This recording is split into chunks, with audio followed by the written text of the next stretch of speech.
Today, we are diving into one of the biggest tech stories of our time, and it's happening right now, in 2026. Forget all the sci-fi prototypes and those viral videos from a few years ago. We're talking about a fundamental, tectonic shift in robotics, an era where intelligent machines are finally, truly moving off the screen and into our physical world. And look, that might sound like hype, but it's really not. According to a landmark report on the state of robotics this year, what we're witnessing is a paradigm shift on the scale of the internet's arrival. The age of just talking about concepts and showing off unreleased products, that's over. We have officially entered a phase of legitimate industrial production and real-world deployment. The era of physical AI has begun. So what's the big deal? Well, you've got to understand just how different these new machines are. For decades, robots were basically caged beasts, right? Bolted to a factory floor, doing one single pre-programmed task over and over and over. But the class of 2026 is a completely different species. They're autonomous, they're adaptive, and they're designed to navigate and operate in our messy, unpredictable human world. So here's how we're going to break this all down. First, we'll define what this new era of physical AI really is. Then, we'll pop the hood and look at the brains and the bodies that are making it all possible. From there, we'll see how humanoids are finally getting to work and how they're remaking daily life, before we zoom out to think about what our shared robotic future is going to look like. All right, let's jump right in with that core concept. This isn't just about building slightly better machines, it's a whole new category of technology. The entire industry has made a huge leap from just proving what's possible in a lab to actually scaling what works out in the real world. The term you're going to hear over and over is physical AI. So what does that actually mean? It means AI is no longer just living in the cloud, crunching data or spitting out text. It now has a body. It's the fusion of three huge things: really powerful onboard computers, brand new AI models that can generate physical actions, and advanced mechanics that let a machine act on its decisions instantly. Okay, so how is any of this actually possible? For a robot to act intelligently in the real world, it needs two things: a powerful brain and a really capable body. So let's start with the brains, the software, and the silicon that are the foundation of this entire revolution. Now, you've heard of large language models, or LLMs, right? Well, get ready for large behavior models, or LBMs. If LLMs changed how we interact with information, LBMs are changing how machines interact with physical reality. And this is the absolute game changer.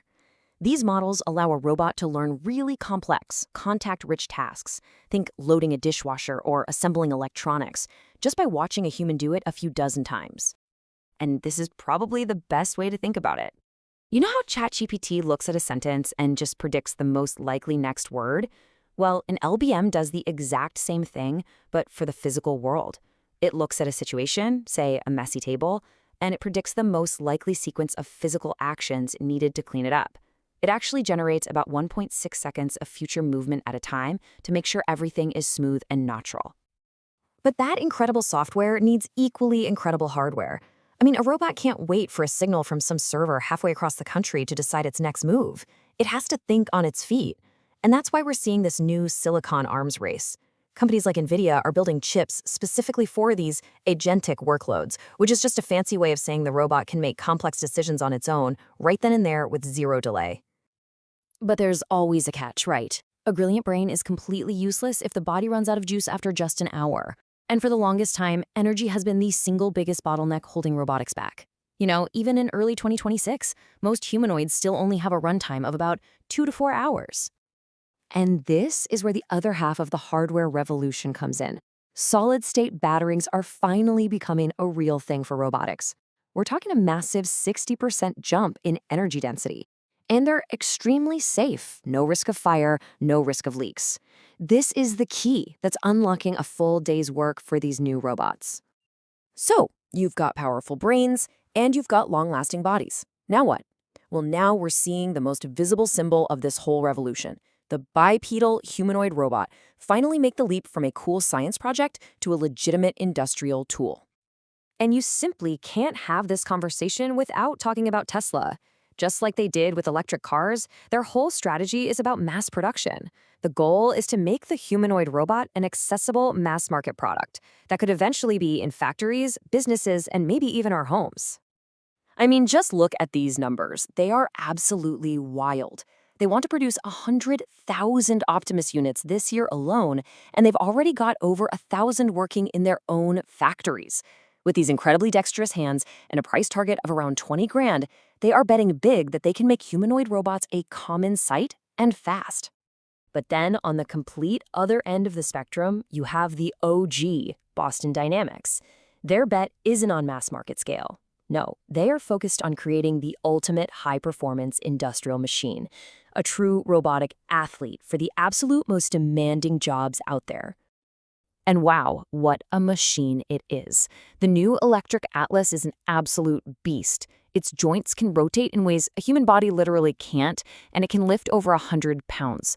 But look at that price tag, an estimated $140,000. This is not your friendly neighborhood robot. It's a specialized heavy-duty tool for major industrial players. But hey, this isn't just a two-horse race. The whole field is exploding. You've got Figure AI, which is now valued at nearly $40 billion, and they're piloting their robots in BMW factories. And then there's a company called 1X, which is already shipping its Neo humanoid for home use on a subscription model.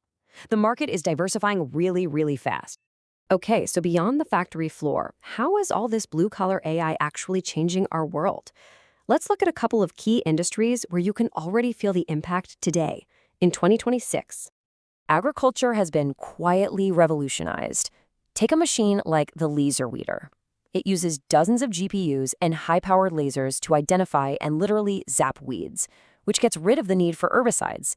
And what that means for us is less poison in our soil and up to an 80% cost savings for farmers. That is a huge win-win for sustainability and the economy. The impact on healthcare is also just massive.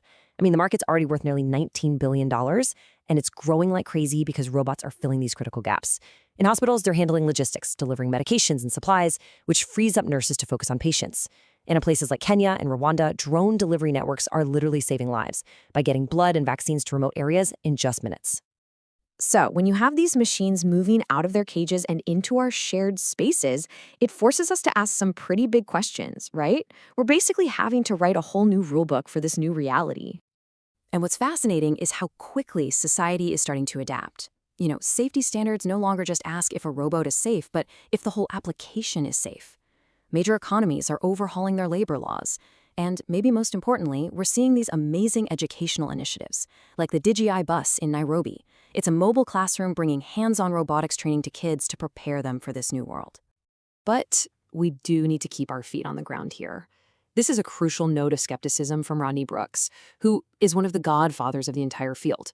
He predicts that true human-level hand dexterity is still more than a decade away, and that getting walking robots to be almost perfectly reliable and safe around people, well, that remains the ultimate unsolved challenge. And that really leaves us with this final thought.